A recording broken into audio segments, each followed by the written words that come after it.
We'll support you till the end of the day.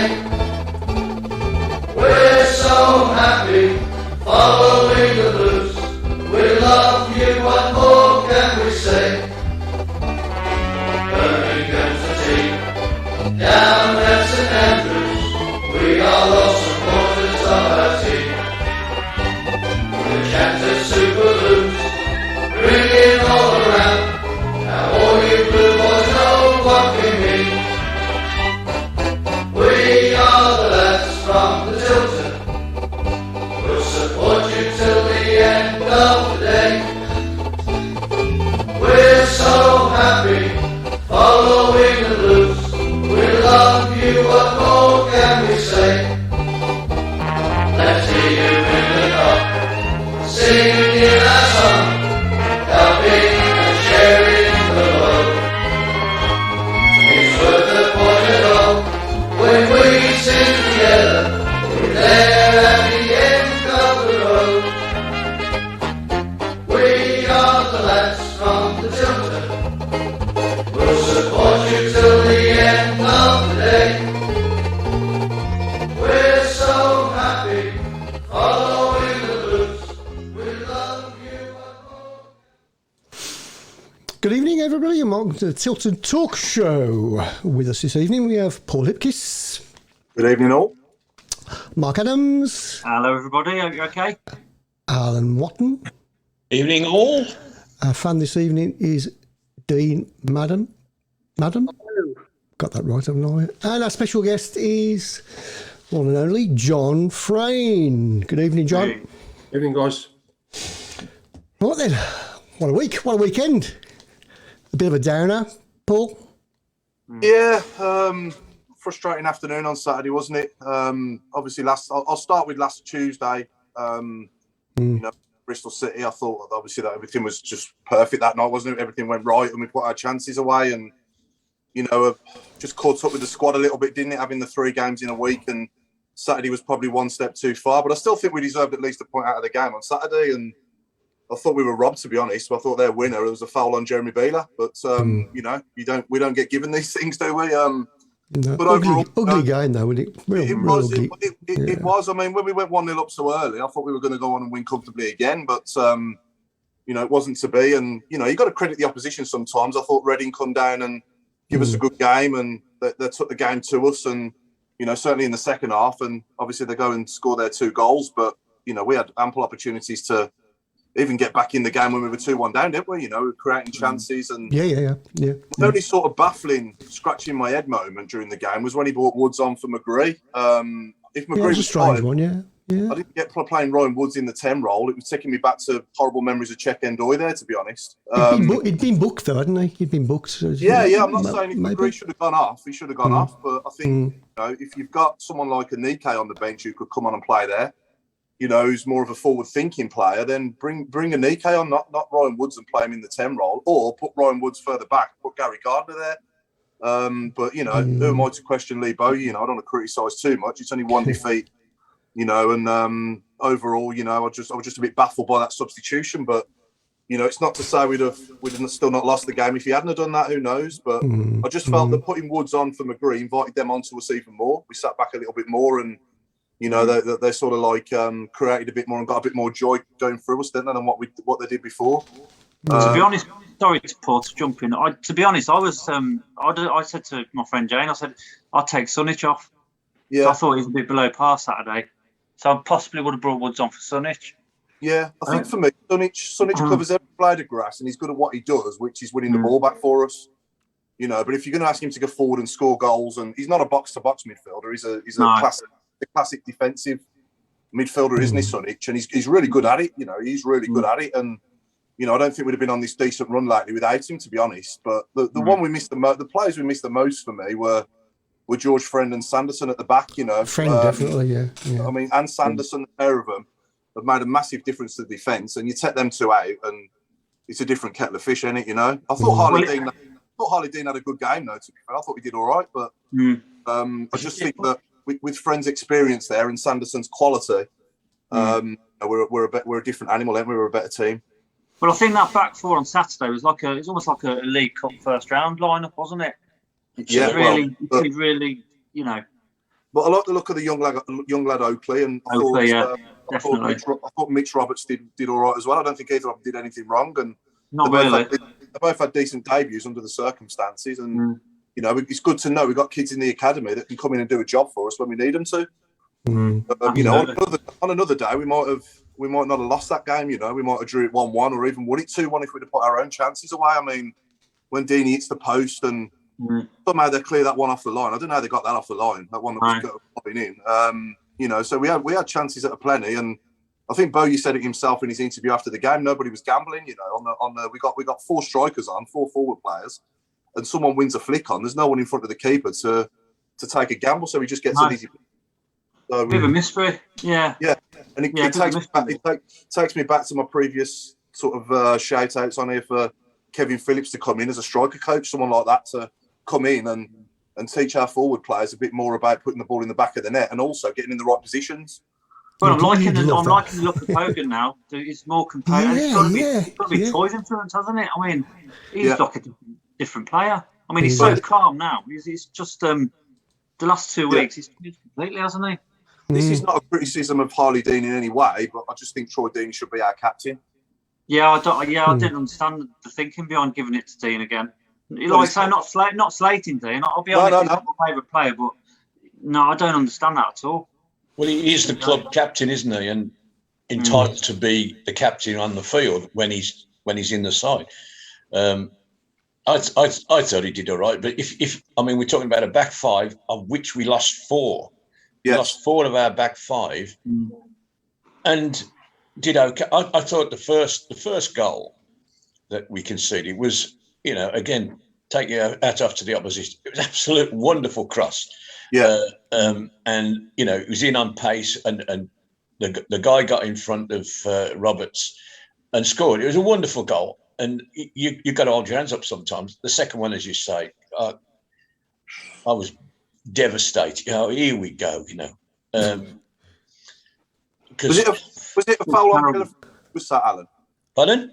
Was it a foul on Bieler from where you were sitting as well? Oh, yeah, blatant. And it was that referee did some strange things. He let a lot of things go for both sides. To be fair, you're thinking, well, that's a foul, and he let it go. And of course, the one that you really don't want to let go, he did, and it cost us. I mean, they still had a lot to do from that moment, but even so, you know, we almost stopped, didn't we, thinking he was going to give a foul, and he didn't. And he didn't. But what are these torches all about on the phones? It's driving me mad. I thought it was a Barry Manilow concert. Was it like a Madonna concert, wasn't it? It's making me not that I've ever been to one. It was embarrassing. I don't know what that's about, to be honest. I'll get if it was for something to do with remembrance, you know, poppies and all the rest of it, but we've done it a couple of times now. We've done it the other week against Fulham, didn't we? I don't get it. It does look a bit daft when you've only got a handful of people doing it. Yeah. Unless people are... Perhaps they were worried the floodlights were going to fail. It was my little girl's third ever game. It was my little girl's third ever game on Saturday because my parents are away, and you know, I think she thought I must have took her to a Take That concert or something. I don't know. So can we publicly tell people to stop doing it now? Please do. Please stop doing it. Not the blues. If you don't know what we're talking about, John, if you don't know what we're talking about, people are getting their mobile phones and putting the torches on and holding them up in the crowd and waving them around. Bit odd. Not really. Imagine that in your day. Imagine that. What would Daisy say about that? It would have got beaten up. Yeah. Knowing Baz Fry, he would have got his torch out as well, probably, knowing Baz. Yeah. The phone I had when John was playing, I couldn't have picked up. You prick. Nick's still got one of those. Yeah. Anyway, welcome Dean as well on Fan Cam, mate. Season ticket holder for a long time, yeah? Yes, Paul, for, crikey, as long as I can remember. I'm a bit long in the tooth now, but about 30 years or so. Yeah? Okay. So, first season ticket was about when I was 16, so that was about 2 years ago now. And the 30 rest. years ago. So before then, I was just, sort of going down with a few of the boys and just paying to get in on the cop. But about 30 years I've had a season ticket now. And what are your best memories of John's days when he played for us, would you say? Well, twofold really. There was a goal that he scored against Watford. We were struggling at the time. We had that old, the sort of splash yellow and green kit. Oh yeah, horrible. Oh yeah. And Frain got a goal. So we come back from 2-0 down. I think Furlong got the 2 goals for Watford, and it was 2-2. And he hit a 20-yarder or something, and he flew in the bottom corner. That was a real highlight for me. That was, but. Also, I think against the Villa as well, when before we played Villa, I had a load of Villa mates. I was saying, if we get a penalty, Frain, he'll tuck it away. Oh, yeah. Never miss one. So what happened? Yeah. I got so much grief from the Villa lads. But yeah, just the thing about John is, I say to the lads, I can't remember in all his time. He got run by a winger. I can't remember the time where he actually got run. Tommy Johnson again for Notts County, great player at the time. John kept him in his pocket. It's just solid player for us. Yeah. And what are your best memories, John, would you say, playing for us? I mean, I know you've gone over 11 years with us, didn't you? Yeah. Best memories, debut at Newcastle away. Yeah. John Bond was manager. I think it was 1986. So I was 17. Result wasn't great. We got stuffed 4-1. But it's just an unbelievable game. And to play at St James's Park. Peter Beardsley played, Paul Gascoigne. Gascoigne got sent off after a little tangle with Hoppy. And Peter Beardsley was just unbelievable. Just a great experience to play there. Leyland Daff, obviously, just a fantastic day. Not just a day, the build up to it as well. Brilliant day. When the coach pulled up Wembley Way, something you'll never ever forget, to be honest. And it's just incredible atmosphere. The game itself was I watched the game back. Actually, I haven't watched the game back, I don't think, in its entirety since it came on in lockdown. So I watched it. Yeah, a good game it was as well, to be honest. Yeah. The first half it was so good. Second half they were really on top. And obviously it's the big man's best day in football is ever likely to we ever had or was ever likely to have, to be honest. So that was a great day. Other games that stick out in memory when we beat 1-0 to stop up last game of the season, beat Charlton. That's an amazing game. So much pressure on that game. Newcastle away again. My favourite ground, St James's Park, just a fantastic place to play. It's when Kevin Keegan was manager and they were already on the up. It was on a Sunday. I think it was live on TV. Yeah, this year we went 1-0 up early doors. Then 2-0 up. Yeah, I think 2-0 up. Rogerson scored. Yeah. But we came out second half, and as we came out, the noise their fans made, you just thought we could be in trouble here. And they scored early on. They made it 2-2. And we hung on about 15 minutes to go and managed to salvage a draw. Yeah. That was a good point, that. Yeah, it was really crucial at the end of the season. So that's the season we stopped up. Did Dave Smith have a goal disallowed that would have been the winner? I think he did, yeah. And Paul Mould had a great chance as well, with about 10 minutes to go as well. But they were a good side. There's some Rob Lee playing for them, likes of those players. Andy Cole, Andy Cole. And Kevin Keegan, fair to him, we had a beer afterwards in the bar and then straight on the coach. And he's come on with 2 crates of lager and said, lads, you're absolutely outstanding today. He said, if you keep playing like that, there's no, you'll definitely stop up. And I thought, what a really nice gesture. He's just a top man. Used to really enjoy playing there. And what would you say you'd have done if you hadn't been a footballer? What other sports would you sort of like to have maybe played professionally if it wasn't for football?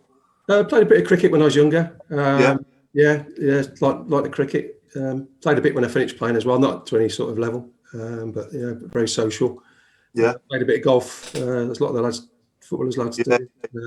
But if I hadn't gone into football, I probably would have been a teacher, I would have thought. A lot of my mates went to university from school.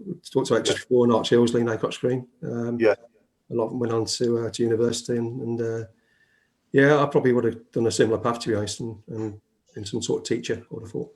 Yeah, and back in those days, it was a scholarship, wasn't it? Before you went into the what's now the academy, but what was it? Sort of talk us through how it went about back then and how you became a blues player, and obviously Are you sort of signed up on with us? Yeah, it's the old YTS scheme. I think we were the first year, actually. It used to be, didn't it? Before that, was it the YOP, the Youth Opportunity Scheme, something like that? Not sure. Yeah.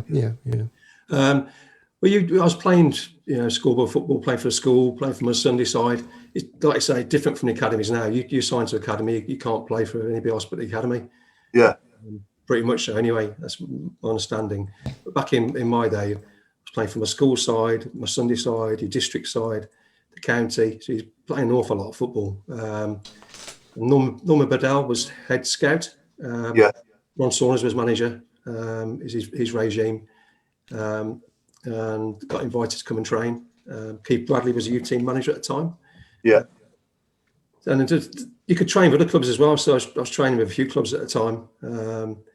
But Blues showed a particular interest in me. But a lot of working, a lot of graft. Some parents going to watch games. Really looks after us. I really enjoyed it. A good set of lads. Really enjoyed the coaching. I signed schoolboy forms when I was about 14 and a half, I think, and then on apprenticeship forms when I was 16 when I left school. And what would you say was the best piece of advice you've been given in your footballing career, John? Best bit of advice, not one particular thing, but I was so lucky to have a football grounding under Ron Saunders, to be honest. Basics, the teaching the basics of where to be on a football pitch at any particular time. Yeah. Has stood me, and loads of players have played from an unbelievable steady. To give you such a good football education when you haven't got the ball where you should be as a fullback, and midfield play, even as a forward, really. Yeah. He worked on the first team and drilled it into them, and he made the reserve team manager the same, the youth team manager the same. Myself and Kevin Ashley, we were really fortunate that we broke into the youth team while we were still at school. We had a fantastic run in the FA Youth Cup. We got to the semi-finals. We beat Tottenham 3-1 away at White Hart Lane. Guy Russell scored a hat-trick there. It got announced, I believe, and when the first team went home, there was a massive cheer, and everyone got, we played Newcastle in the semi-finals, home and away. We lost 2-0 away, and then in the second leg, Gascoigne played, and we lost 5-2, but he was unbelievable. No one could get near him. Great player, wasn't he? Unbelievable. Julian Dix was part of our youth team. He was a year above me. That's a great player. Hard man. But Dixon couldn't get near him either. That's how good he was. It was just unbelievable. We got a question coming in from Ian Clarkson of all people. Here we go. Ask him about the trip to Ireland when Terry Cooper arrived. Oh my God! Yeah, is it clean? I'll keep it clean. Don't worry. Yeah, got it. It's the season after Lou Macari left. There was a bit of limbo, and we won the Leyland Daff. Is he going to stay? Is he not going to stay? So obviously things didn't work out, and he's left. So we'd done the pre-season. So we had a couple of weeks at Elmdon Park. We had assistant manager. Ian Atkins was appointed assistant manager, and Bill Caldwell, he was like a general manager around the club. He was sort of overseeing things, but Bill was never going to be a manager, to be honest. So there's lots of names being banded around. But anyway, by the time we got to the pre-season tour to Ireland, we had no manager in charge. So we got the plane over to Dublin, and our physio drove the minibus. So we had a minibus and a 9-seater Renault Campus. We drove straight from the airport to Athlone, where we played a game. We had about half hour to stretch off, played a game. And it set the tone, really. It was just unbelievable, to think we'd travel around Ireland in that sort of setup. It's like an amateur team, really. Mike Bassett. Mike Bassett. Yeah. We went from Athlone to after the game. They put on a bit of a spread, and we got to where we were stopping for a couple of days. It's a small little village called Ballinasloe. It's a lovely little town, and they don't have to look after you. But we got to the hotel about 1:30, and Ian Atkins and the manager of the hotel said, "Right, I'll put on a bit of a spread for you boys, and come and have a drink." And Ian Atkins said, "Right, just a couple of lads, and then get to bed." And I think it's about 5:30 in the morning. Was lads still there? The hotel manager wouldn't let us go to bed, and it was just an unbelievable night, and it just sort of set the tone for the whole tour. From there, we had a couple of days, and then we travelled to Kilkenny. Travel to Kilkenny took us about 2.5 hours. Again, we got there about an hour and a half for kick-off. So you try and get yourself out of the minibus, stretch off, and lads are still trying to run off their hangovers from the 2 nights before. Samus Kumar comes into the change room about 3/4 an hour before we kick off and says, well, I'd like to introduce you to your manager. And we had no idea who it was. Never mind, he was going to turn up that time. In walked Terry Cooper. And a couple of lads think, oh, my, this is not a fantastic first, showing impression for a new manager. And Ian Rogerson went out for the warm-up and suddenly he developed a tight hamstring and didn't play. He was grasping for excuses as well. We played the game. I was due to play 45 minutes, come off after 45 minutes and sat next to him, to Coops in the dugout. And he said, oh, you and Dean Pear play midfield, don't you? You see Dean gets box to box. I said, yeah. Because I think Coops had come from Exeter, so he's seen us. We played against him before. So he had a bit of an idea what we were about. And he's talking. He said, "Just ask me one question." He said, "Are you always this bad?" I said, "Well, no. They can get slightly better." But it was a fantastic tour, honestly, as in for building team spirit, because you just had to laugh really, and in the accommodation. The accommodation was fantastic, but the way we were getting round, and it's just an indication of where the club was at the time. Really struggling. But that season we went on to get promotion. Yeah, great season. Yeah. I got to say, John, on Twitter this week, there's a lot of love for you. Yeah. Yeah. That's really nice to hear. Thank you. Crikey, yeah. Legend. So many people commented on your time at the Blues. Including I love the time then. Absolutely. Yeah. Ian Danter calling you Frain the Train, and I don't know whether that's a good thing or not. I don't know.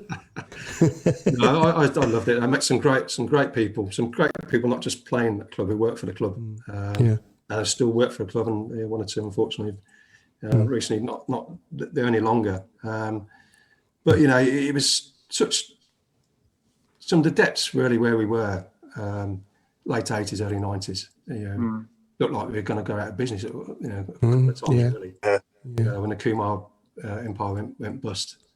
Really, really dark days, to be honest. And those 6,000 or 7,000 hardy souls who came to watch us week in, week out. And the football wasn't very good. We weren't a very good team. But they kept coming every Saturday, every Tuesday. It took some doing to us. Dire times. Off to them, really. We've had a few of those periods, haven't we? Where it's been dire, and I think people forget that era. It really was awful, wasn't it? I mean, to be honest, Chris, people moan sort of nowadays, and we've got reason to. But compared to the late 80s, if they were around back then, they'd have a meltdown because they worked. Awful, light bulbs out. And, we actually, like they saved money on the electric. Well, we did that Saturday, but it worked. What about that? We struggled, when they came to the deal to sell Elmdon, the training ground, which at the time, when I first started, it was a fantastic complex, really well looked after. But they signed a deal to sell it off, and so it didn't. There was no upkeep of it, and we were begging and borrowing training grounds. Really, we went from the Carp in Barrows Lane to West Mids Transport Ground, and all these people were very kind to let us use their facilities. But obviously they had teams playing on a Saturday, so we could only, use certain parts of the grounds. I remember Gary Pendry was manager. We ended up, training on the back of the Cop on the car park. On the car park, I heard that. Norwich manager, we trained at the park on the bottom of the Garrison Lane. With a name for it, I won't say what it's called now, but it was just you're going around cleaning up the dog mess, so you could put on the pitch. It was just unbelievable, really. Did you ever train? Sorry, Paul. Did you ever train at the junior school as well, John? Yes, St Andrews Junior. I think you did. I'm sure I read somewhere that you had to go there a few times. We went everywhere. We went everywhere it would take us, to be honest. Especially when the weather wasn't very good. We were at Alexander Stadium. We had to, anywhere could accommodate us. I talked earlier about it being maybe too many having 3 games in a week, for the current squad. But back when you played, I'm guessing you played 3 games a week most weeks, did you, in them days? And I mean, people say, Lukaku's being rested up at the moment because he's playing too much football, for example, and he can't cope with it all. And what are your thoughts on that? Like in the modern day, all these modern players, they struggle to play 3 games a week. The massive squads and that. Yeah.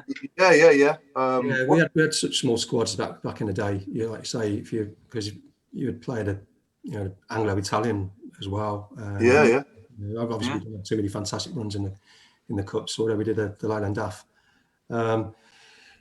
What I'd say about the guys now who are playing, those ones at top level, they just don't get a rest, do they? To be honest, we used to play your last game middle of May, whatever, and then you had 6 weeks off, 6-7 weeks off, complete rest, and then you did recharge your batteries. But these guys who play at the top level, they're playing in Euros, they're qualifiers, and barely getting any time at all. And when they do, at the end of the season, they'll go and fly off to America, play for some sponsorship, to keep their sponsors happy. Something the clubs have to look at as well. You can't just keep criticising, internationals and whatever. But the game's moved on. It's just different, isn't it? It's just different than it used to be. And they're getting paid. They're getting paid top dollar as well. A lot of money. Not too shabby. No, it's not too shabby. You just train less, don't you? If you've got like 3 games in a week, you just train. Obviously, I know the coaching staff and the managers want to do their jobs, obviously coaching on the field as well in the training ground, but you just do it for a bit less, don't you? Even if you took a couple of hours, like an hour off or something, it would make a difference, wouldn't it? Well, look, we've got these analysts now, aren't they, as well, who can measure how you're performing and when you need rest and when you don't need rest.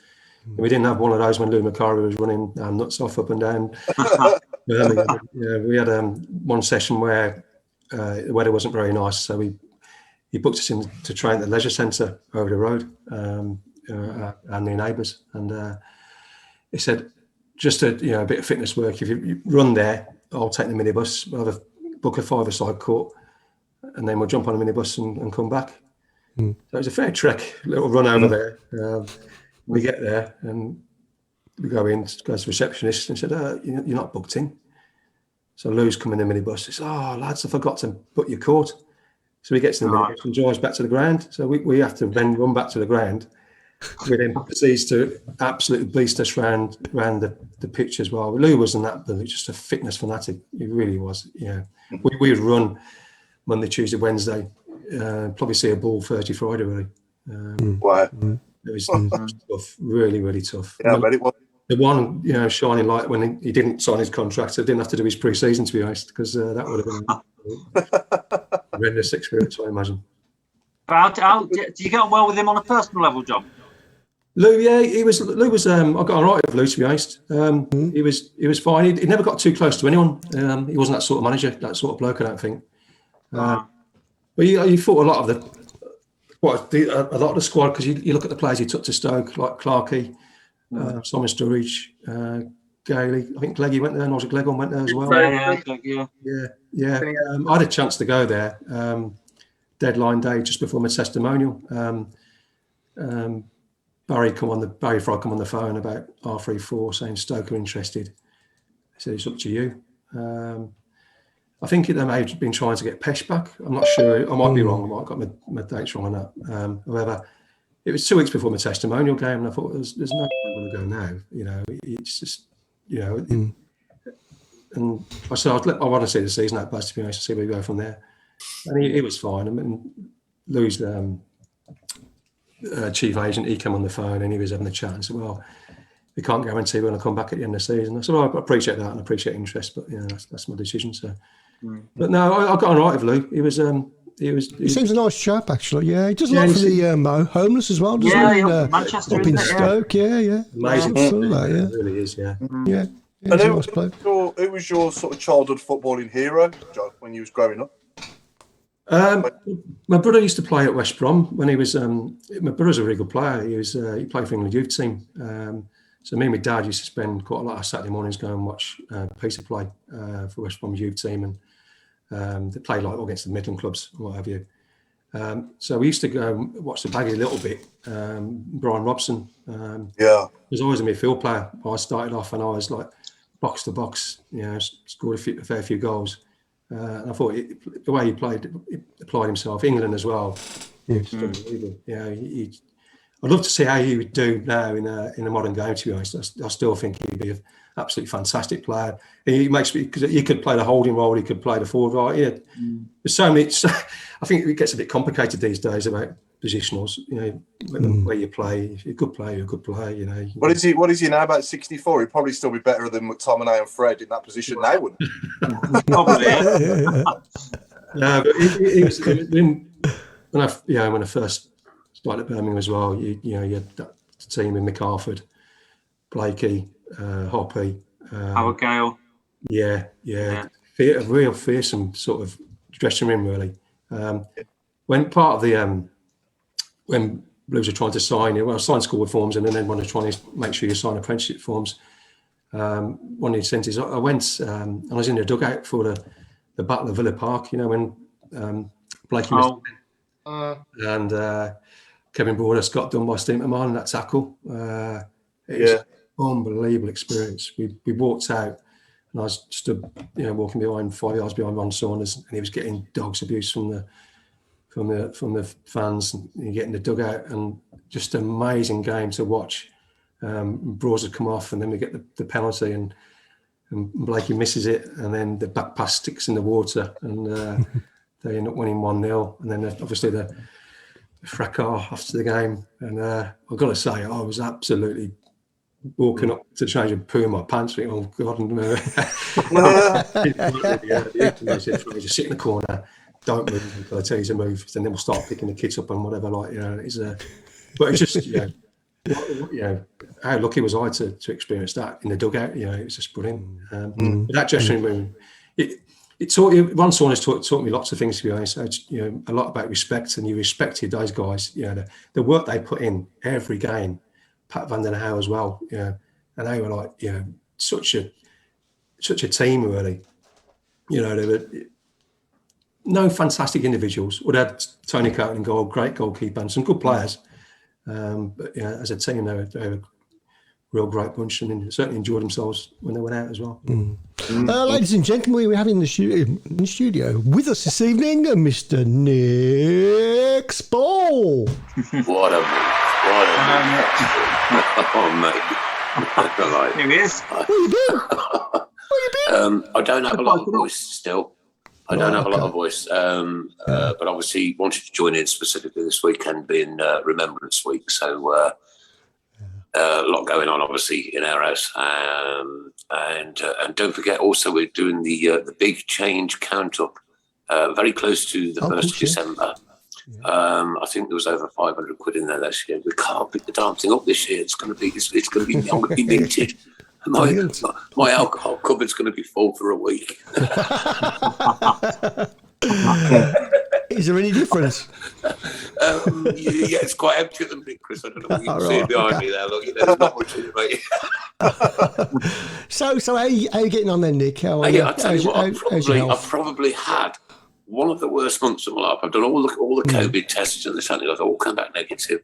But that was a proper better man flu.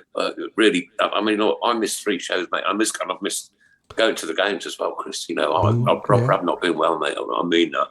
But I'm bouncing back, you know what I mean? Still got a smile on my face. And of course, it's my 60th birthday this Christmas Day. Is it? Yeah. No. Is it Christmas Day? I'm not sure now. I thought it was Christmas Day. Yeah. So I couldn't remember because you don't remind us that often. So I try not to. But as I thought, probably none of the team probably mentioned it over the last 3 weeks. No. I can remember. No. Well, I thought it got mentioned. It got mentioned. I thought I'd come in with a fresh start and just give everybody that gentle little reminder. Party invitations will be going out soon. I'm having a big bash because obviously all the times I was DJing, I never got to have a party myself, so I've never had one. So this is going to be it. This is going to be the big one. So no more DJing now. You've finished that completely. Oh God, that's gone. That's gone now. That's gone now. So I got to the stage, Chris, where you know when you don't want to do something anymore. Mm-hmm. Yeah, I got there, and I was really, really worried about getting there because, to be honest with you, it's something that I've done all my life. Yeah, since like 16, 17 years old, and then all of a sudden to just stop. Yeah. I thought it was going to kill me, but it was the best thing I've ever done, man. I ain't got to deal with all the drunks and that on a Saturday night anymore. Now you can just be a drunk. I'm bouncing back, guys. Yeah, I'm trying my best here. You're doing that. While we're on the subject music, I just want to sort of say, it's a sad to find out on Saturday that we sadly lost Astro, hadn't we, out of UB40? Yeah. Very Terrible sad. news. It's awful. Terrible news. Complete shock, wasn't it? But like again, from my point of view here on this side of things, and certainly from Sharon's as well, she was over the moon with just how respectful the Birmingham City fans were at the remembrance on Saturday. Yeah. I think we had one person shout out from somewhere, but Yeah, I hope he falls down the isn't stairs and breaks his leg, but there you go. There's always you're always going to get one. Yeah. On the whole, to see that and to listen to that silence is stirring. You know what I mean? Yeah. On the whole, it was great pretty, job, Birmingham City. Well done. Fantastic. I know we're good enough to tell them when they don't get things right, and they certainly haven't got the burger vans right around town. I know it's not the club's fault. I missed that. Oh man, it's a smell. It's something that I've smelled for 40 odd years, 50 years of my life. Yeah. Because I'm 60 this Christmas. It's probably the same fat in the fries, actually. probably the same burgers as well. It probably is, yeah. Well, on the pitch, aren't you, John? When you're playing, you can smell the burger fans outside on the pitch when you're out there playing as well. You could, yeah. They stopped them all, they stopped them around the ground. Yeah, we haven't got any anymore. Why? What's the reason behind that? Oh, that's the sausages at the council. Yeah, it's something to do with the council rates, I believe. Yeah, they've priced them out. They've priced them out, so so now they're being forced. I want to talk about this because this was people's livings as well as part of our memories and part of our experience on the day. Definitely. And to do that, we had one by the club shop, we had one by the Tilton, we had the one down the bottom. And quite often the one round the corner down the bottom, 5 or 6 of them out there, and these people were making a living and eking out a living doing that in all weathers, under all circumstances, and for the council to do that, I think it's just awful, it's terrible, horrible, wrong. Yeah. Sort it out, council, and give us their burgers back. Right, we've done Piegate, we've got Booker Pies back at St Andrews. We'll do Burgergate if you want us to, right? And watch out, Birmingham Council, because we're on you. And while we're on the subject, Birmingham Council, get your backsides around that football ground and clear the flaming litter. It's a disgrace. Yeah. Disgrace. Yeah. I think Nick, in the off season, I think we ought to organise a little party to go round. I'm not ranting for 3 weeks, Chris. I know. Don't hold back, Nick. Don't hold back. Would I? But no, come on, seriously. You go to places like Derby County, Bolton Wanderers, Huddersfield, and they're all perfectly clean. You come to us and it's like a rat diet. It's disgusting. It's filthy. Terrible. Couple of litter pickers round those by if those we've got to organise it, Chris Brown, as soon as I'm better, we'll do it. Yeah, we'll do it. We'll do it in the off season, I think. We'll do it. I know. Linda's had a session on this. I'm like, get our heads together. We're all Birmingham City fans, and for people to come to our football club and to have to witness and walk past that filth is absolutely, utterly, totally wrong in 2021. Thank you. I agree. My voice is on its way back. So John, best player you played against? Sorry, mate. Best player with, Paul, sorry. Best player you played with and best player you played against, yeah? Best player I played with was probably Mark Ward. Oh, I think he's midfield player that Blues hadn't had for such a long time. And then I think after that as well, I think when he left, they real failed to fill his void. I think the same sort of player as him. I think Barry Ferguson was probably the next one who was sort of on that. Yeah. He was a very, very good player, Barry Ferguson. But Mark was just class, quality. 2-footed, aggressive, nasty piece of work on the pitch when he had to be as well. Yeah. He came to us and he just got to class apart. He really did. Yeah. Quick question, John. Why have you got Caroline as your name? I think that's probably his wife. It's my alter ego on weekends, to be honest. Yeah. I thought I could see some suspenders hanging up in the background there. Yeah, it's a zoom in. I'm not very technical, to be honest. Well, then, ladies and gentlemen, Paul, does John Frain have a doppelganger? Come on, let's have some. Oh, he's got to have. Every week somebody else. Best player you played against, John? Peter Beardsley, I think. debut. When I made my debut, it was just unbelievable. Just So and you thought violence was the ugly face of football. He scored twice that day. Really was. And the player I found toughest as a direct opponent was a lad called Jimmy Carter. He Oxford, Liverpool, Portsmouth, and every time I played against him, I played against players who were far, far quicker than him, probably more skillful, but he always used to give me an absolute nightmare. He was 2-footed, came inside, outside.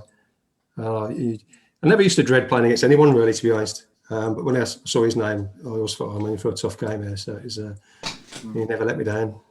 Yeah. And we've got the first doppelganger to come in. Phil Collins. a real thin Neil Ruddock.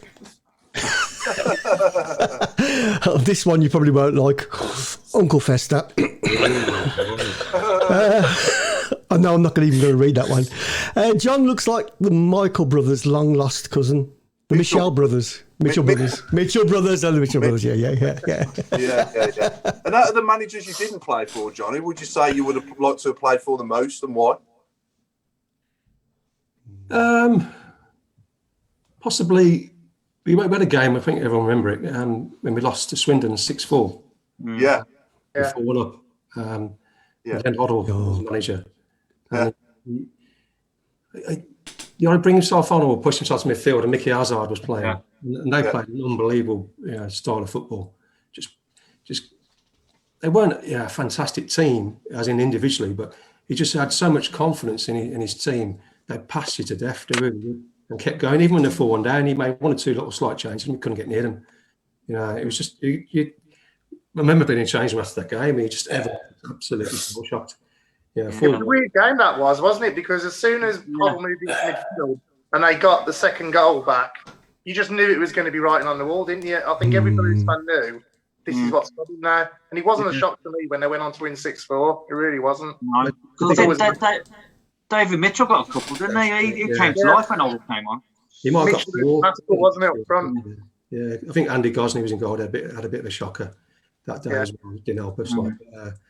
No, it was just an unbelievable game. And even Coops and Trevor Morgan was number 2 at the time.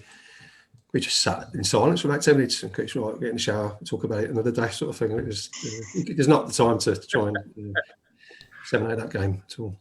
But no, I think he just the way he played.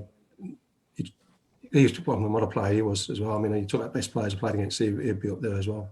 Yeah. Those days, but he did all right as England manager as well, didn't he, for a bit? And he just made that for a little bit, sort of comment that cost him his job, didn't he? Yeah, but interesting to see how he did, how he would have done really in the long term if it hadn't been for that. Yeah, definitely. So, Dean, what's your best Blues memory then, mate? Over all them 30 years you've had a season ticket? There's a couple of them really. Obviously, the getting to the Premiership was a real massive event. Really, it's probably the obvious ones, and the other one was the Carling Cup win. I know it's been said on here before. When that Obafemi scored that goal, everything stopped for about 3 or 4 seconds because you just thought this doesn't happen to Birmingham City. No, it's real, isn't it? This doesn't happen. So them two are probably, and I'd say again another obvious one, but was the Stoke 7-0. I went to that one. Me too. That was just a crazy day, and we had to leave because the Stoke fans were writing against their own board. And I was outside in the car park, right? Yeah. Now that's quite a few years ago now, isn't it? So my Adam was only a little lad. He's 35 now, and there was this great big Stoke Neanderthal coming towards the Birmingham City fans. I thought, oh God. So I shoved my little lad behind the car and he got halfway down the bank and then went up to his knees in mud and couldn't get in and couldn't get out. It was just hilarious. We, because the new ground, it's on a bit of a hill, isn't it? And there's one path that takes you down towards all the car parks. And when we come out, obviously it was mayhem. And we said as a group, there's about 4 of us lads, and we said to each other, don't say anything. We're, Stoke away. We're in like normal clothing. Not our colours. Don't say anything.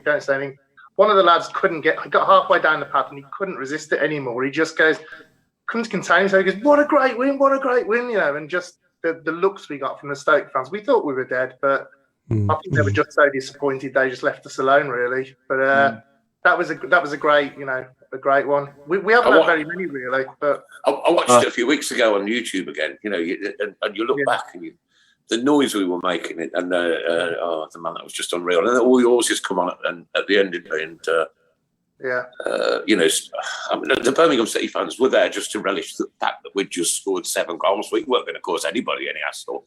Not at all, mate. We've just poked 7 past Stoke City, and I live up this way, so I know what it's like. You know what I mean? Do you remember the guy who come on, the Stoke fan who come on to remonstrate with John McCarthy when he got the 5th? He come on and he had to be handed back by several, and I just thought, oh, this is going to get nasty here now. But yeah, it was a fantastic day, and we went to a pub before the game just outside Stoke, and we got talking to the landlord. He was a Stoke fan. And he said, "Oh, good luck, but I don't mean it." And then when we went back, he said, "Oh, what was the score?" We said 7-0. He went, "Oh yeah, come on, don't start messing about." 7-0. And he just went, "Oh God, as if because they had a bit of a poor team then, Stoke, didn't they? Really, they're in the doldrums.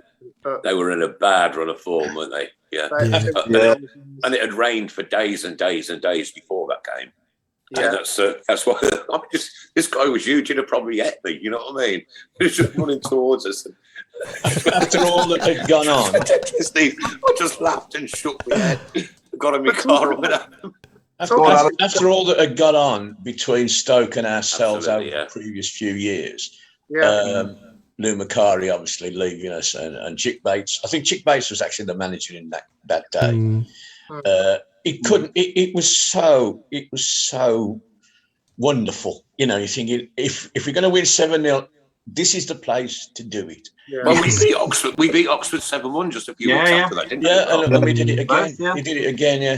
I was at that one. Sorry, Paul, but since I've been ill, mate, my memory's come back. Oh no! There is one thing I wanted to ask John, if I could. Talking about Stoke, do you remember the game? Was you playing, John, where the referee got hit? Where their guy went in with a challenge and it all kicked off at the end. Yeah, Wayne Biggins. Yeah. Yeah, was you playing, John? Yeah, I was playing. Yeah. We had to. We left the pitch and sort of sat in the change room 10 minutes, and then we had to go back on and just stand there for 90 seconds, I think, just to make sure the game was finished. Bizarre, really, really bizarre. I was at home. I'd already got back. I took a Stoke fan to that game. Right, he stood in the cop with me. Right, he's a good friend of mine. I ain't got a problem with it. And the second I heard that Roger Wiseman decision, I said to him, "We're off." I am a coward. I don't care. I don't want a flagpole in the eye or anything else. I don't. Why should I? I just turned left and I was back home before that 90 seconds happened, and that's an hour's journey away. So, and I wrote to Terry Cooper after the game, and he wrote me a lovely letter back, and I've still got it. It's one of my prized possessions, because he was thinking about giving up and this, that, and the other, and I was saying, look, that's not every Birmingham City supporter. We're not all like that, and we're not. And we had an element of people that, were like it. Thankfully, we don't see anything like that nowadays because, it's not conducive no more. It wasn't never. But, now in 2021, coming into 2022, all-seater stadium, safe standing, possibly coming back at some junction. We just got to be so much better than that, to be fair, as people. Totally. That's I'll kick your teeth in. Yeah. And John, was you there when we won the League Cup in 2011, or was you there, for the playoff win in 02 as well, or no? No. I went to Maddam to watch the final against Liverpool. Okay. When we were robbed by David Ellery. Yeah. Really, yeah. I was at Northampton at the time, so I went down with a few mates. We played really well, I thought, in that game. Oh, yeah. And deserved something out of it. Should have won it, really.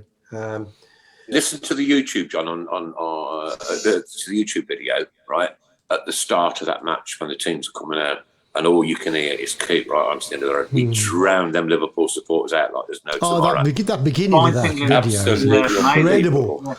Absolutely incredible, that atmosphere. It's a fantastic stadium, isn't it? And nightmare to get home from. Better than Wembley, I think. Yeah, Absolutely. I was to get back from there after on the coach. Yeah. I got back home at 5 o'clock in the morning. Yeah. Crazy. It was just ridiculous. We were doing like no miles an hour for about 3 hours. 3 hours after the game, I could still see the stadium. Yeah, I'm mate. Yeah, we just stuck on a coach. With them two games, well, with the League Cup final against Liverpool and the playoff final, I remember I got the coaches down there, and I remember when the coaches were rolling back into Birmingham. It was quite late at night, and all the Blues fans who were watching it at the pub, they come out and were clapping all the coaches, and that was like really sort of took the hairs on the back of your neck, stood up really, both times, and I thought that was class by the Blues fans. How they knew the coaches were coming back, I don't know, but it was great. That was. Yeah. Yeah, but like it was so disorganised that first one, wasn't it? The Worthington Cup, like I say, it was just chaos. No programmes, food had all gone. You know, kicked off late. Yeah. That was because of Sven-Göran Eriksson, wasn't it? Yeah, he got stuck in the traffic. Yeah, but they'd never organised a cup final like that before.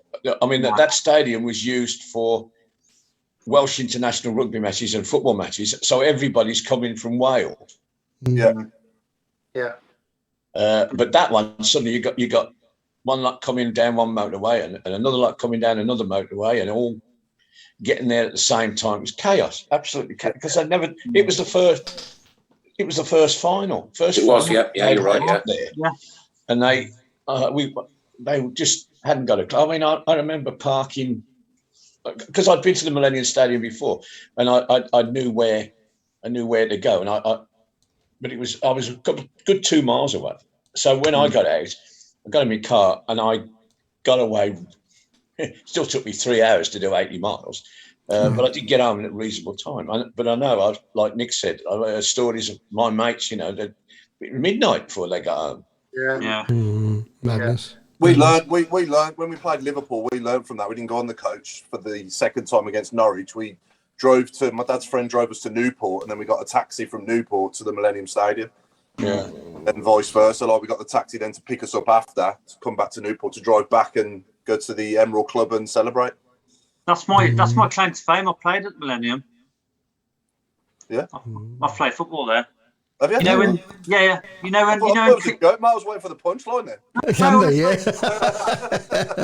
No. You know when Coke, 2004, Coke had a thing where you could text which ground you wanted to play football at. And I'll always remember I was actually at the Blues. It was a night game against Middlesbrough when Stan Nazarida scored. And I got a phone call from Coke. I thought it was a wind-up. And they said, "Oh, congratulations, your name's been pulled out. What size boots are you?" and all the rest of it.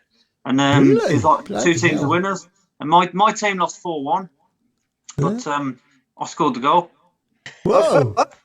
And I've still got the kit. That's fantastic. Was it in Darren Carter's end, Mark? Was it in the same end Darren Carter scored the penalty? No, it's the other end. Was it the other end? Yeah, David Ellery's still there. I scored 2, but he chopped it off. It's the end that Horsfield equalised then. Yeah. But even though we lost, I can say I scored a goal. I went to St Andrews. Sorry, Chris. I went to St Andrews after that game, and I think Jono played in that game, didn't he? Yeah. Played in both. Yeah. Yeah, and I got him to talk to my sister on the phone because she's always been in love with him, and I've told Jono that he knows, and she's probably still after him now, really, to be fair. And we're chatting with Stan Nazarida, something like that, and then Radio West Midlands come along and said, and I was chatting to him. It's like the Football League and the FA would not want Birmingham City in Europe, would they? That's why we were robbed. And he went, interesting thought. Yeah. He said, when we had him on here, he said that he spoke to Stefan Onch on a coaching course, didn't he? Getting his badges, and he even Stonewall penalty. Guys, can I quickly say that the Wade Elliott shirt is just about to finish.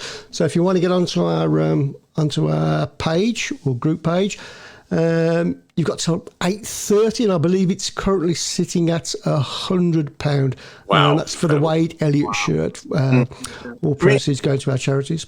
And we've also sold more than 180 tickets for the England shirts. Yeah, fantastic. Oh, well, that's great. Again, you Birmingham City fans, they could support the goods time after time after time, don't they? They're just definitely. so unselfish. And, you know, and all part of this big, lovely blue family that we are. Great, loving it. Should we do some have we had any good live questions coming in, Chris? Yeah, I'm going to get back to them now. Right. Okay.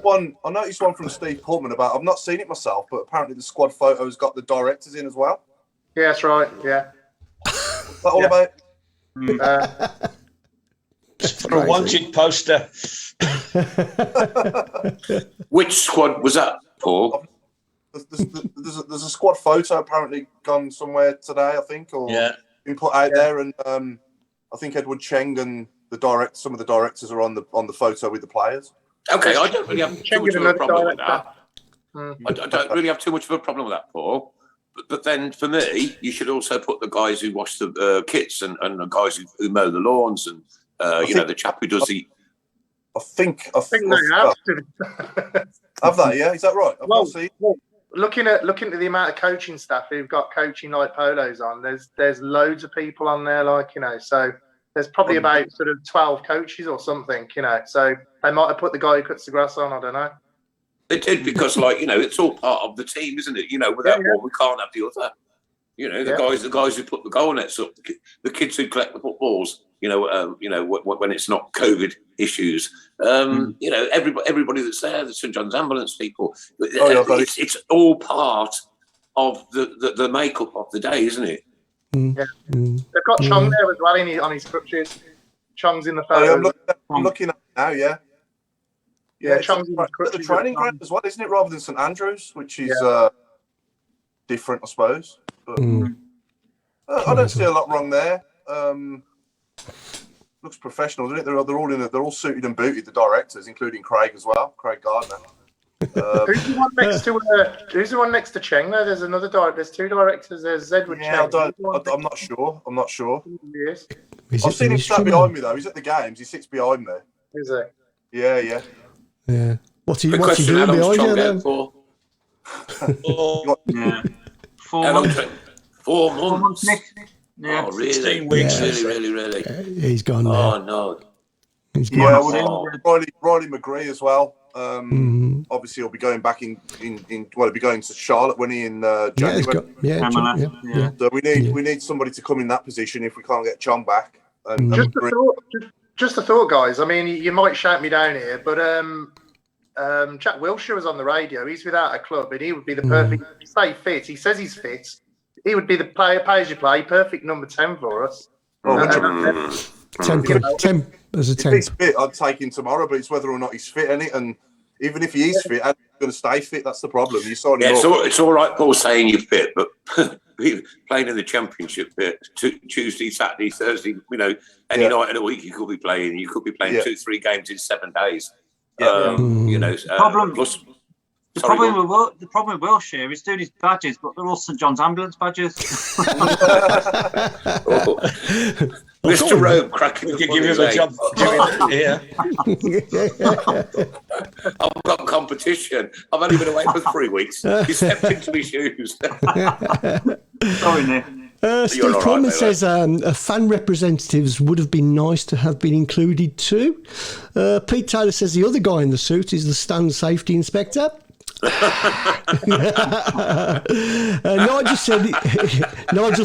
Nigel Mann said it's all to do with the injury situation.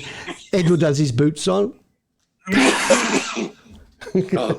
And Stephen Gill says no way for Jack Wilshere. He's injury prone. Yeah. It's a shame, really. What is he still only 28, 29? He seems to be around for years, doesn't he, Paul? He was a top quality player, really, wasn't he? When he was it's Arsenal, yeah. And for England as well. He's played. Yeah. But anyway, we've got to go on to John's 1 to 11, haven't we? Yeah, we could do. Yeah, crikey, it's half past. Yeah. But John, obviously we asked you to pick the strongest 11 from the players you played with for us, which before we came on air, you told us wasn't an easy job, was it? No, really tough, especially in 1 or 2 positions. You forget, really, when I was going through some of the teams I used to play with and during the periods, you forget so many players really. But he just needs one or two names. It triggers off so many others. Oh, blimey, I couldn't find room for so and so. It's really tough, really tough. Yeah. And how long did it take you to do it? Thinking about it for the last few weeks, but I did it thought about in depth on Saturday and then Sunday morning. Changed my mind a few times about one or two. I was fortunate to play with, I won't name the team yet, but in goal, I started with David Seaman was playing when I only played a handful of games with David, so I didn't go for him in the end. So I went for players who I probably played for a fair period of time with during the 11 years I was there. Okay. So formation then to start with? 4-4-2. Old school. Old school. Okay. And the manager? Terry Cooper. Okay. How many managers did you play for us? Ron Saunders, John Bond, Gary Pendry, Dave Mackay, Lou Macari, Cooper, and TF. So, Barry Fry. 8. So 8 managers you played for, yeah? How long was you there? 11 years. So we haven't changed much, have we, over the years? We still hired and fired them like, ridiculous. Yeah. I reckon Harley Dean's on that many managers now, isn't he? Must be. Yeah, I know. Okay, John, sorry, I'll digress. So 4-4-2, managers Terry Cooper. Far away. Yeah, so I'll start with Terry, just an absolute top man. Sadly passed away recently. Bless. A great guy. He came in, really, as I say, I've explained at the start, the circumstances when he took over when we was on our pre-season tour of Ireland. Club was in a bit of a mess, as it had been for a little while, to be honest. Everyone was hoping that Lou would carry on at the time. Big disappointment when he went to Stoke instead. But Terry sort of stabilised things, certainly on the pitch anyway. Great to play with, really simple, didn't try to give you too much information, trusted his players. And personally, he had a lot of faith in me, and I think I probably played my best football for the Blues under Terry, to be honest, those couple of years. Yeah. Made me captain as well. Just an all-round top guy, and so much respect for him. Yeah. So, do you want me to start the keeper? Yep, far away. Ian Bennett in goal. So had a few. Martin Thomas was a really good keeper during the early 90s as well. So David Seaman. But Benno was so reliable for such a long time. Really good shot stopper. Funny lad. Came from the north, which was a bit of a surprise. Any Barry's signings tend to be south of Watford, to be honest. So occasionally he went further afield. But a fantastic servant for them. So consistent. He top performing keeper who you want. Didn't make too many mistakes. Solid 7 out of 10 every week. Good lad as well. Really good. Yeah, makes amazing noises. Makes an incredible bird noise as well. He did it when we had him on here. Really? Yeah. Unbelievable. Random. Your eyes, you think there's one at your window. He didn't do that.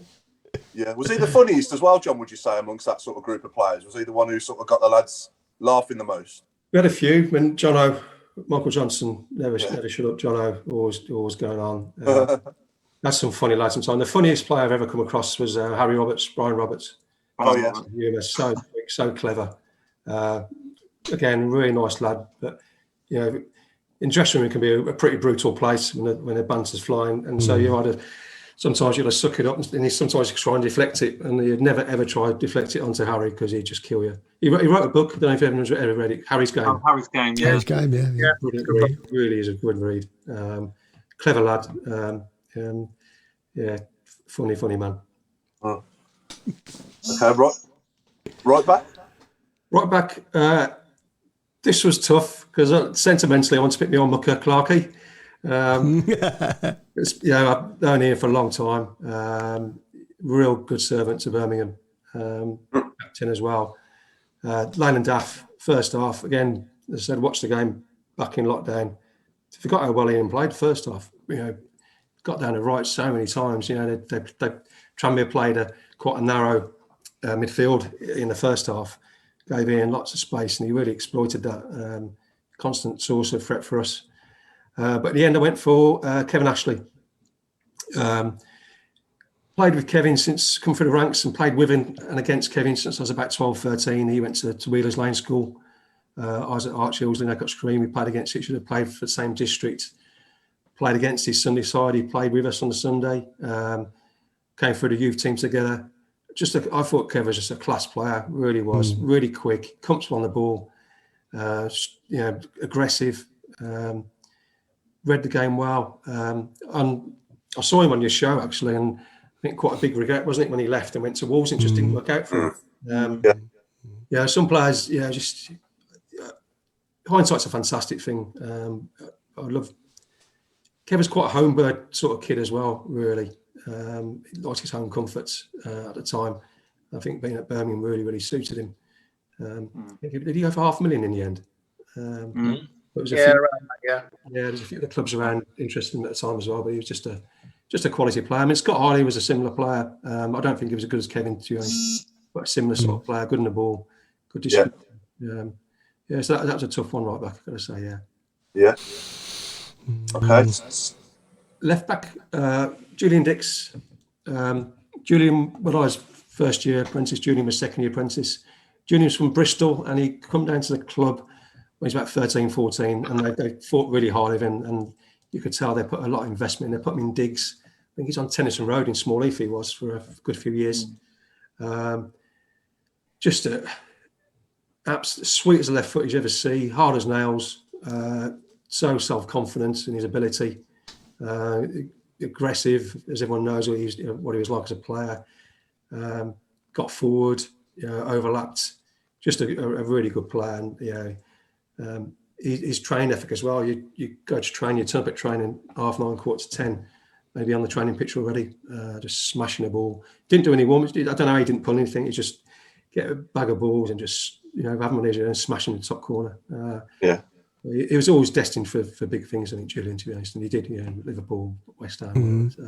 He nearly busted the net and the goalpost, wouldn't he, with his penalties when he took them? Yeah. He had such a sweet strike. Pure strike, he really did. That was quite an easy one for left back. I mean, Pat Van den Houw was there, but that was more when I was about 15, 16, really, rather than actually played with Pat, to be honest. He was a decent player, Pat, and before that, Mark Dennis was quality, but but Julian for that time when I was there, Centre halves, gone for Vince Overson. Solid player for that period. We were really struggling, late 80s, in particularly early 90s. Vince came in, captained the side for a period as well. Again, just solid, old-fashioned centre half. Anything in the air, he's going to dominate. I think the only player I really saw dominate Vince was Gary Thompson. We played against them at our place, and we lost 2-1. And I worked with Tom out at Northampton later on. He was just a fantastic player, and he's the only real player I see give Vince a real hard time. But Vince was a leader off the pitch as well. Not just on it, he'd organise the lads, nights out and what have you. I had a lot of time for Vince, and just again another real reliable performer in a tough period for the club, really. I had the old influence shell suit as well. Disgusting. Disgusting. Classic. Not as good as we had the Christmas presents the one year from the Kumars. And, we had an actual Christmas. You're not even from Liverpool. Well, you open it up and it was like a silk shirt from Mark 1, like all different. Oh yes, Mark 1. Up the ramp at the bullring. Mark 1 on about 10, I think it did. Worth about £1. I've still got it. I don't think anyone got it home to you. He's got it on under that shirt there. Just about getting over the top of the head now, Mark. Sorry, John. Anyway, so other centre half with Vince. Liam Daish. Yeah. Just again another leader, Daishi, really. Ultra competitive. could be a miserable side, really. I got on well with Dacey, I really did. But he was, sometimes if you think, oh, come on, man, just lighten up a little bit. But he's a real leader.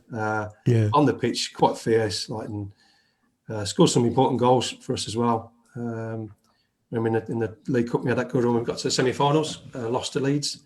Scored a cracking header against Norwich. Last minute, wasn't it? Yeah. Did you take that corner that he headed in? I did, yeah. Yeah. Oh, yeah. Of course, yeah. That run was a fantastic cup run. We beat Norwich, Blackburn, and then come up against a good Leeds side in the semi-final, unfortunately. Middlesbrough, big Middlesbrough on the way. Yeah, super Kev, didn't he, with that fantastic 20-yarder? Yeah, that's a good one. Yeah, and that atmosphere against Blackburn at home was just one of the best atmospheres I played in. It was absolutely rocking. Really was stadium that way. Fantastic. You're just talking about Lindash. I mean, when we had him on, I was thinking, is this going to be hard or what? but he was he not brilliant, lads? Yeah, it was super. He was absolutely fantastic. I think we just caught him on a good day. He gave us a fantastic. He gave us a fantastic thing for auction as well, didn't he? With his shirt from Huddersfield. The red. Yeah. T-shirt. Last game of season. Yeah, that's it. Titan Parish. Yeah. Fantastic. So that's a good back four, John, and a good goalkeeper there. Want to go next? Go centre midfield now. Spoke about him previously, Mark Ward. Just a class above anything I'd played at Blues before he came. Obviously, some good players came afterwards, but he was just playing in the old division. What is it now? Division 1. Yeah. He should have been playing in the top level still. How we got him, I don't know, to be honest. Just quality. Really was. Dictate play. He's had his issues since, but I've always found him a good lad. We've had him on as well. Great bloke. Lovely bloke. A lot of these lads, like Ben O'Dacey, Mark as well. It's my testimonial year. They did an awful lot for me. Came to lots of functions. They couldn't do enough. It's really, really appreciated. Next to Mark, I've gone for, I don't know, people might think it's slightly odd choice, but Des Bremner. When he came to us, he's probably his best days were behind him. But he was the best professional I ever worked with. As in the way he applied himself, the way in training, the way he lived. Never seen anyone run in a game like Des. He'd come off the pitch afterwards, and he just absolutely spent. He couldn't give anything else. Terrific guy, a leader as well. Another leader the lads looked up. He wasn't probably as demonstrative as Liam and Vince, but he led in a different way. To be honest, pure by example, the way he played. As I say, not flashy, but just box to box, and every week what sort you're going to get from Des. I'd make Des my captain as well. He weren't there long, was he, John? He wasn't. He was there a couple of seasons when I was there, but I think a couple of seasons before, was it? I'm right. Okay. I think he was there for a while. Actually. I think he played about the same amount of games for Blues as he did for Villa. Really? Who said that? Okay. Who said that word? Who said that word? Oh, sorry. That's a £20 fine gone up. Who said that word? Want your man to know who said that word? Nobody said anything. Wide right. I've gone for Ian Rogerson. This was a bit of a tough one because again got a soft spot for Hoppy. Hoppy's first spell, probably when I was like 15, 16, 17, come to the club. He was part of that team.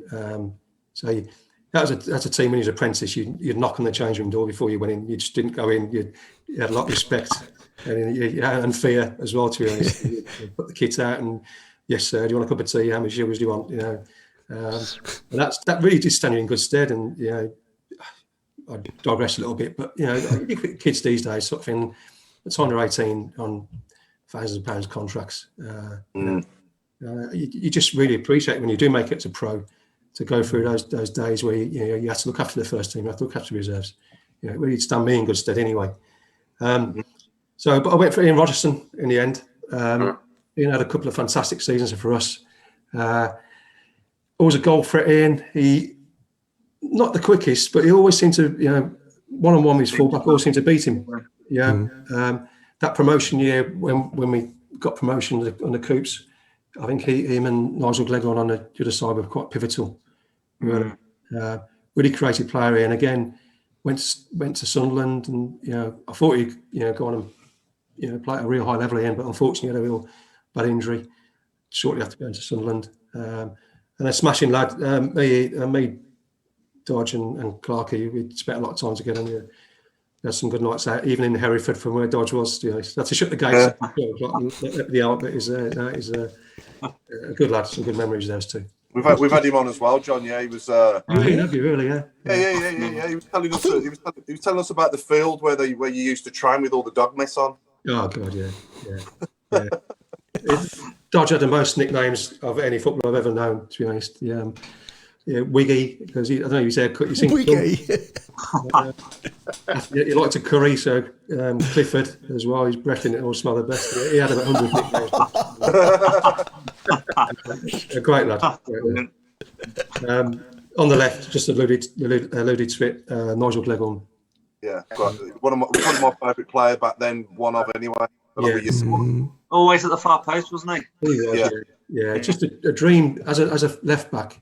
It was a dream to have in front of you. He worked his socks off in front of you, helping you out. Always wanted the ball. Again, not quick knives, but he always managed to get half a yard and put the ball in. Scored a lot of goals as well for someone playing from a wide position. A lot of them set pieces. Coops used to work a lot at set pieces, and we were really successful. It's like we used to do it week in, week out, and no one seems to be able to sort it out. I'd take it, and Trev Matheson or Vince would get a near post flick and leg it around the back post, score so many goals. Yeah.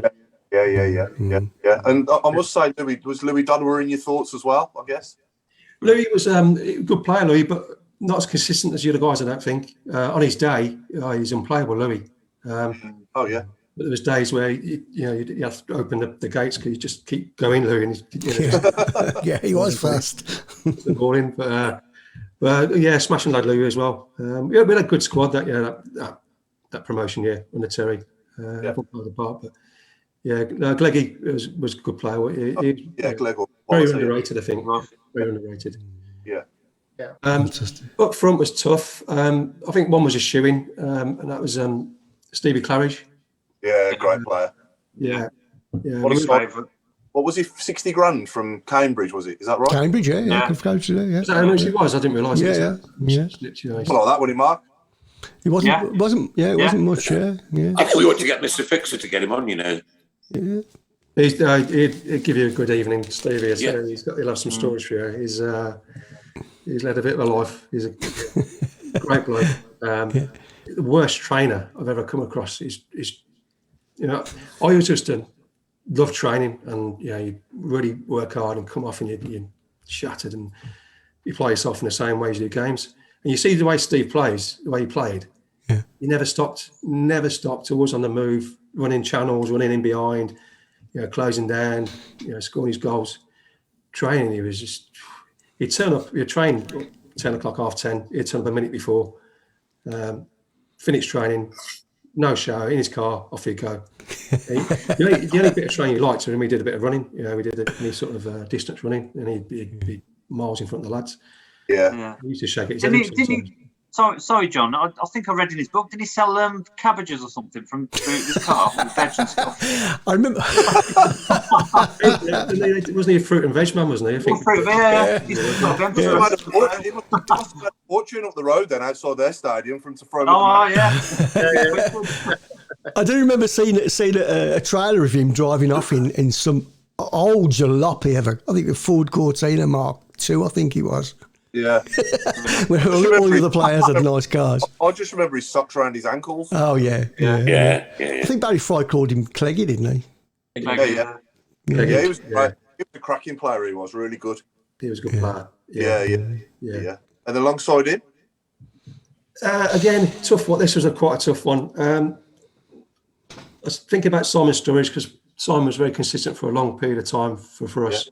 Again, good player, could run behind, liked it to feet. He wasn't the tallest, but he could handle himself.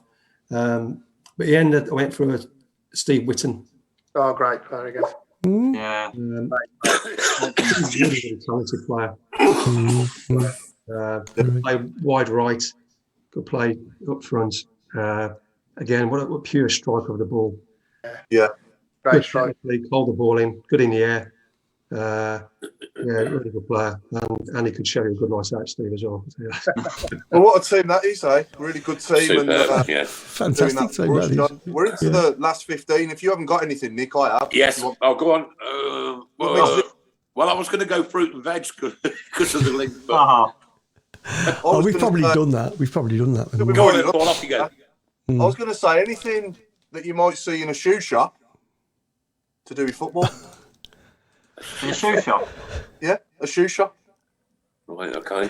Anything Word you see in a shoe association, shop John, and we do this football. every week, last 15. So anything to do with a shoe shop that you'd see to do with football. play for Northampton, a cobbler. There you go. There you go. Straight away. See, John's on the ball. John's on the ball straight away. Yeah. And John, just as a bit of fun, somebody else has put this up regarding your team.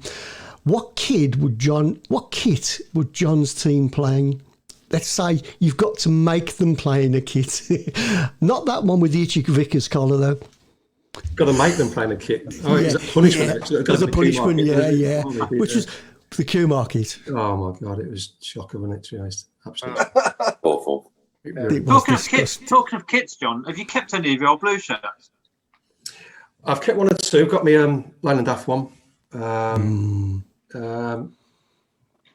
I'll be honest, we might have one or two in the loft. I don't know, to be honest. I'm not, lucky enough to won one or two medals. I know where they are. But kits, I have got one or two. I'm pretty sure I have.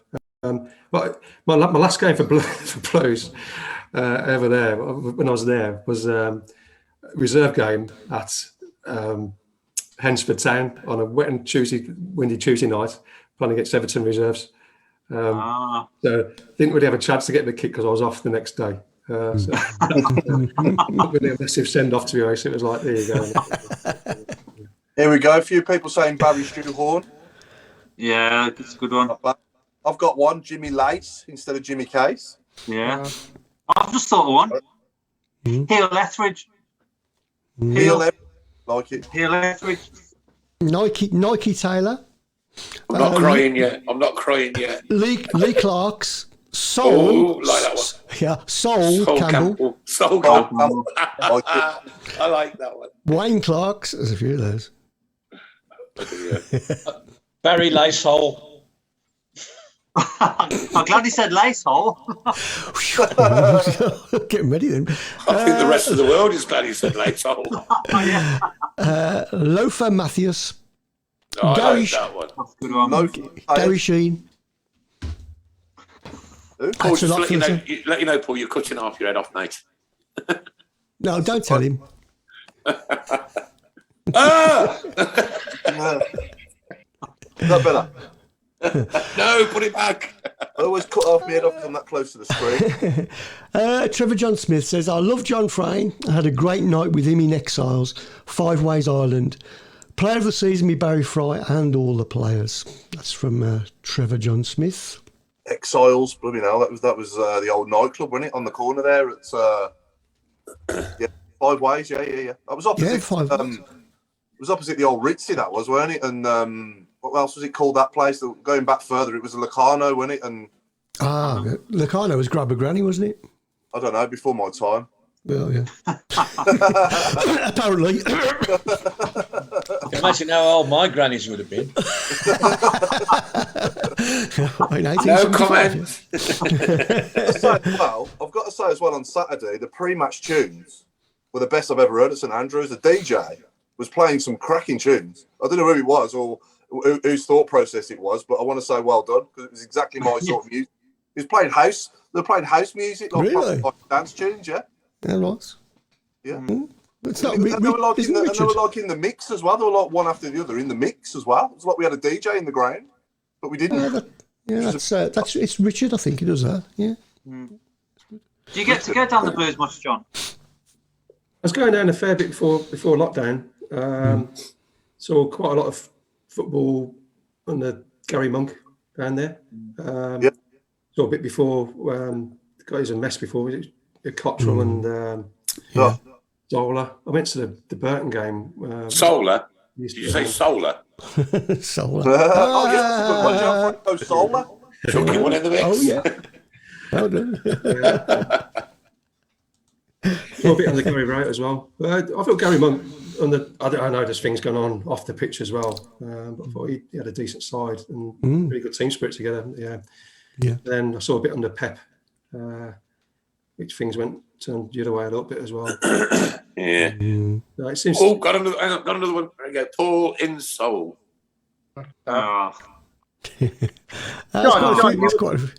John, it was muted that you was due to go to Sunderland. It was quite close for about 350,000.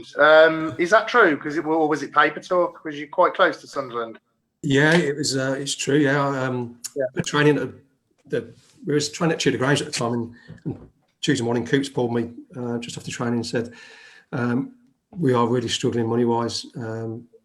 Said the club is on its knees, and we've had a bid, and Samesh has accepted it, and it's 350." He said, "Basically, you sort of have to go. It's obviously you don't have to. It's your decision in the day, but the club's situation is quite perilous." So me and my girlfriend and now wife, we got the train up to Newcastle that night. Malcolm Crosby was Sunderland manager. Bobby Ferguson, the old Blues number 2. Blues Ipswich, yeah. Yeah, he was there. And we agreed terms. Wife went back to Birmingham on the train, and I trained on this Friday morning and left the training around 11:30 to try to sign. It was a day you had to sign before 12 o'clock to play on a Saturday. Yeah. Back to the ground, and Bobby Ferguson's come down. I was waiting outside. So there's been a bit of a hitch. He said, just go and get yourself a shower, and we'll sort it out. You won't be playing Saturday, but we've got a game Tuesday. So hanging around the changing room, it's like 2-3 hours later, and Malcolm Crosby's come down and said, he said, "Your chairman is really, really doing his best to rubbish this deal up, to be honest." He said he wants an extra 100 grand. He said, "We agreed the fee, now he wants 450. And he said, "Our chairman at the moment," he said, "he just doesn't want to speak to him, never mind deal with him. So we've got a board meeting after the game tomorrow, and I'll give you a call back 6 o'clock. So get the train back." So I've got the train back. And Saturday night, Malcolm phoned me and said, "I'm really sorry, but he said if you were available 100 grand, he wouldn't sign it. So it's nothing to do with you. He said, just doesn't want to deal with the Kumars." Wow. And he was like, ask me if I'm too surprised. I had my own personal little run-in with him as well, don't worry. Well, yeah. It was, the night I slept out to get me Lane and Daft. I slept outside St Andrews to get me Lane and Daft Cup final tickets. All right, season ticket holder. My son was a season ticket holder. Yeah, I did as well. And they'd sold the allocation already. I'm gonna read a few more out, Nick, and then you can close the show off. It's Obafemi Doc Martins. Oh yeah. Kevin. Who was that? Who's that, Chris? Who's that? That's from Ray Bro. This is a good one as well. Kevin Phillips Fops. I was going to go. I was thinking of that one. Yeah, it is Richard Gold. Richard Golding is the DJ. Fair play. Done a great job. Hang on, I've lost it now. So hang on. Here we go. So Mike Newell, Nicky Pumps, Ivan Tony High Boots, Mark Sale. Hey. Oh yeah, Sunji Knee High. Plep Cloggett. Yeah. John Trainers, Ian Clarkson, Ian Whitefoot, Paul Scholes. Oh, that's a good one. Yeah. Very clever. Mark Croxley. Yeah. Mark Veruca. That's a good one. Oh, God, great. That's gross. Scott Brogan. Yeah. Richard Sneakers. I do like that one. He always bloody scored against us, didn't he? Yes, who's coming with that one, Chris? Who coming with that one? Richard Sneakers, another one from Ray Arbro. He's on fire. Oh my God, he must have a I don't know, a shoe shop dictionary there. And that's your lot for tonight. Nick, over to you. Well, ladies and gentlemen, on this week of remembrance, we will give time to reflect on all those that have been lost in conflicts, in acts of terrorism, up and down this country and abroad, who have served in our military, guarding, looking after our country. This week is a difficult week in our house, and I must say that, I must stress that it's a difficult week in our house. And you know, COVID decimated all the plans that we had for raising all the money. But you know what, guys, you still came up with the goods. I've still got £1,000 here, Chris, in my till. The second I can come over to you, mate. There's over £1,000 in the safe here, and that will go in towards the PTSD charity. Tonight we've been joined by some absolute superstars. Only thing is, I can't remember the lads' names. So Paul, you have to help me out. Yep. So we've had Dean Maddam on fan cam tonight. So thanks for joining us, Dean. Thank you, guys. Thanks a lot. Dean, nothing to do with you. I haven't got my glasses on, mate. I can't read what your name says.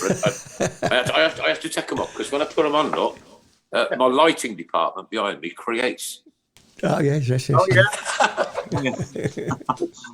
No, I've had makeup in for an hour tonight as well, ladies and gents, before I come on. So thanks, Mark. All the best, mate. Nice to see you again. Nice to be talking again, mate. Yeah, crikey, man. I don't want to go through that again, mate. I promise you. No.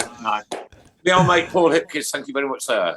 Pleasure as always. Keep right on. And the gentleman from down south, Alan Watton, and I'm Chris. Nick, it's nice to see you back. Thanks for that wonderful. Thank you. God bless you, mate. I've only been here for 11 years. All the best. Yeah. It's 11 years. That's mad, isn't it? That's over a sixth of my life, Chris, because my birthday's on Christmas Day. Is it? 60 this year. Christ, From the one and only Mrs. Brown. Good evening. From myself, good night, God bless, take care, ladies and gentlemen. Show some respect this weekend, go and do your minute silence, etc. And thank you, Birmingham City, for yet again an amazingly wonderful minute silence at St Andrews. You know, when everybody was clapping, I started watching the video that my brother took, and everybody was clapping. I thought, no, this isn't right, it should be quiet. And then all of a sudden the place fell beautifully, wonderfully, and respectfully silent. Thank you so very much. Ladies and gentlemen, we're going to say goodnight tonight to the one and only ex-Blues player, extraordinary guy, wonderful servant to our football club, the one and only Caroline Frain. John Frain, ladies and gentlemen. Johnny Frain. The last words are from you, John. The last words are from John. Go on then, quickly. Thanks, guys. Really enjoyed it. Thanks very much. Bless you, John. Take care, and all the best in everything you do, my friend. Take care, and thank you so much for all those wonderful memories. Yes, thank you. Bless you.